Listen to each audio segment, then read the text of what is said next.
All right, let's take a quick break. Before we drive to our next school, we're going to play a little game. It's called We Listen, but We Don't Judge.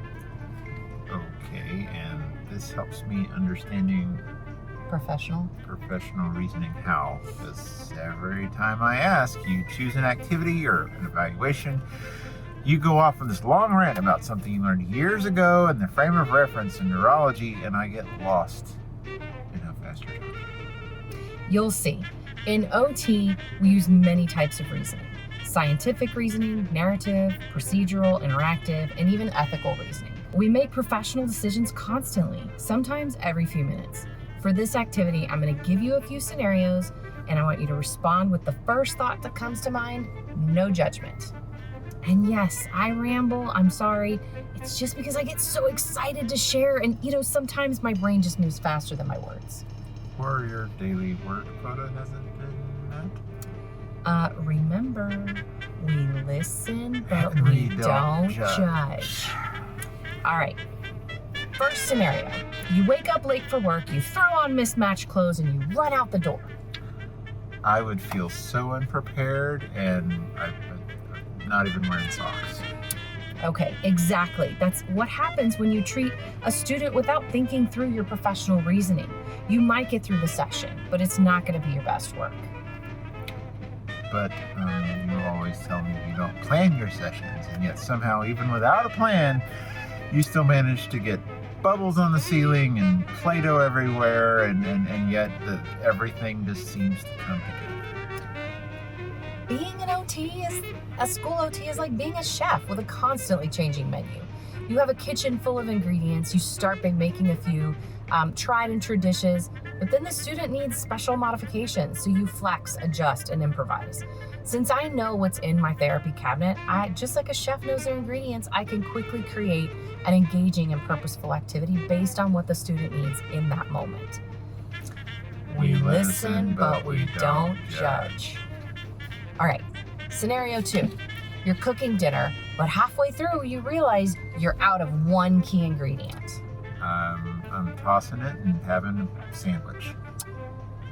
That's one way to be flexible. But in OT, instead of tossing out the whole session, we adjust. If an activity isn't working, we modify.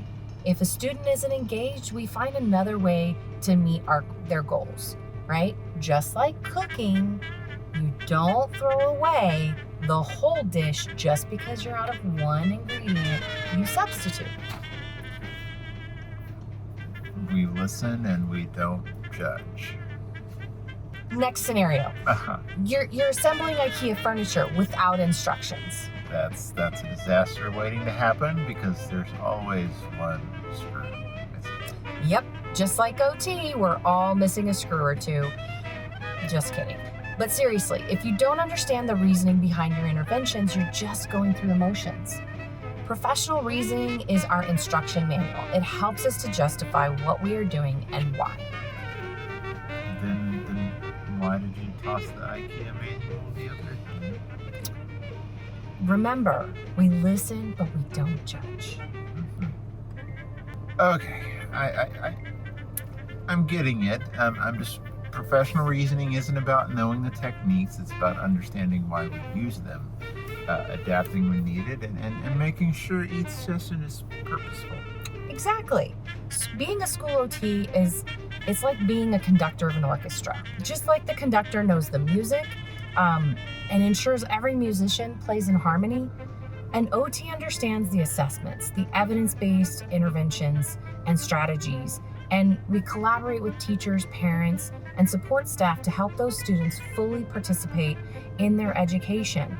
And just like a conductor fine-tunes the tempo and the dynamics of the music, we adjust strategies to make sure each child gets just the right level of support. Okay, so in a hospital setting, an OT's probably going to use a lot of scientific and pragmatic reasoning. What type of reasoning do you use in a school setting? A lot of people would assume that we use a lot of narrative reasoning, but honestly, I use ethical reasoning a lot because especially during evaluations and IEP meetings, I have to craft an appropriate plan that meets the student's needs, but also protecting their rights and the school's responsibilities.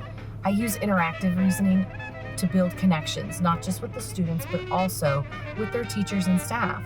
And of course, conditional reasoning, because I'm always flexible in both my thinking and my actions. The reality is I'm using multiple types of reasoning at once to make quick decisions on the fly. Okay, so what kind of reasoning did you use the other day when the student tried to jump off a platform and swing in an attempt to fly, and you rolled from 5 feet away to stabilize the swing with 1 foot and then try to snatch him out of the air? Remember, we listen, but we don't judge. Let's apply reasoning to your next student instead. Walk me through your plan and tell me the why behind each of your choices. We listen and we don't judge.